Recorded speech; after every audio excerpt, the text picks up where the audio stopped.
يعني كل منطقة مميزة بثقافة وتراث معين. لو حابين ان احنا نتوقف عند اماكن حضرتك شايف انها مش واخدة حقها في الترويج السياحي وتستحق مننا حتى كمصريين ان احنا نزورها ونتعرف عليها اكتر، ايه؟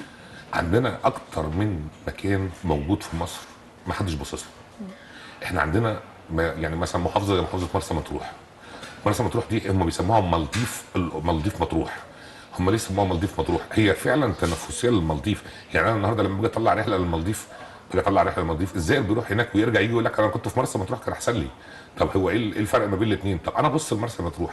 طب انا عندي حاجه، ايه هي؟ انا ممكن اطور موضوع البرنامج بتاعي، اخلي مدينه زي مرسى مطروح دي بدل ما هي بتشتغل 3 اشهر بس في السنه، اخليها تشتغل على مدار السنه. ازاي؟ انا ممكن اعمل فيها سياحه مؤتمرات. يعني بدل ما انا مركز على شرم الشيخ بس والغردقه، النهارده عندنا الاقصر، النهارده بروج للاقصر النهارده، او بقصدها النهارده من خلال شركه او شركتين ازياء بييجوا يعملوا عرض في قلب متحف ولا بتاع. لا، انا عايز اخلي بقى الموضوع اكبر من كده، انا عايز اعمل مؤتمر. انا ليه ما اعملش مؤتمر زي مؤتمر المناخ دوت في شرم الشيخ، في الاقصر او في مرسى مطروح؟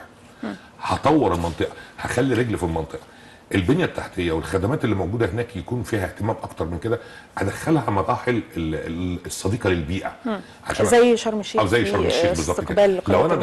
لو انا اهتميت بيها، يعني انا عندي مرسى مطروح وعندي مرسى علم، احنا الناس بعيده عن الموضوع ده خالص، وعندي رشيد وعندي العريش. يعني طيب هنرجع تاني نستكمل كلامنا مع حضرتك، بس بنخرج لفاصل قصير وبنرجع تاني لاستكمال حوارنا في المجله السياحيه. ابقوا معنا.